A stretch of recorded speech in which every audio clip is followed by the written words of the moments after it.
Good morning, Arizona. Let's get into a good read. What do you say? Letting go of bad habits, learning to feel and to love yourself. It's the idea behind author Crystal Waltman's book, Quitting to Win. It's a personal account of her 25-year battle with recovery. She set out to help others with her own very personal, painful journey. And with this book, a big congratulations is in order because it has just been named #1 health book of the year. So Crystal Waltman is joining us this morning to talk about it. And it's really an inspiring story. And people, there's the award. Yes, look at you. Congratulations.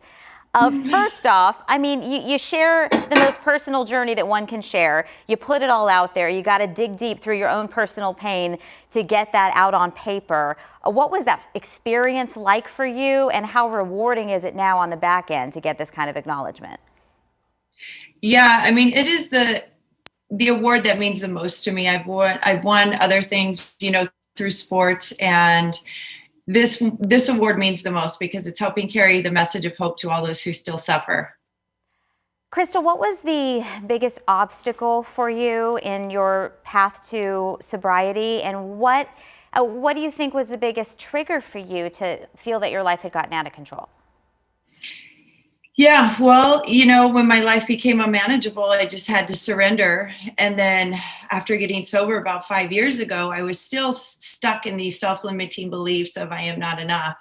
And, it's like, so what, now what? So I'm sober, now what? Like, what am I going to do with that?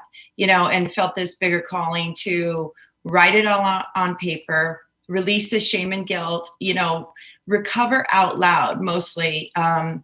So people know that they're not alone, and you're not going through this alone. So obviously addiction is an illness, and there's a physical component and a psychological component, but also you've got to get down to the heart of what led you there. So was that the hardest part of the journey for you? And what did you discover along the way that surprised you? Well, I think, in society right now, it's still like the alcohol is very romanticized. It looks glamorous and it's just a cultural thing to do. We played hard, trained hard, celebrated hard, but I had that gene that was different and that made me an alcoholic of, blackouts and not be able to remember. So, some people can drink and good for them. But those who, fall into that category, and it's like, if you're born with the gene, you have the decision, a daily reprieve, whether you're going to turn that gene on or turn it off. So, it's not something that I'm ever recovered from. But I am recovering out loud with a wonderful group of people. And it's just the relationships that I've made since this book has come out in July have just been amazing. And so, you just get that daily reprieve.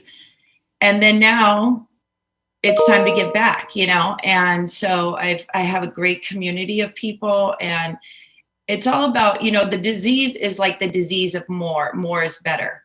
And we've all kind of get caught up in that with consumerism and just trying to achieve high stuff. And, less can be more. So, if you just take those things out of your life that aren't serving you, then you can close the gap from dreaming to doing. Well, it must be incredible to know that your story is sort of a map for others to get on a pathway of living a more fulfilling life, and one that they can feel prouder of, and have a lot less volatility. So Crystal, thank you so much. Congratulations not only on your journey and success, but also on the award. What an incredible compliment to you and your story. So thank you. Thanks, Olivia.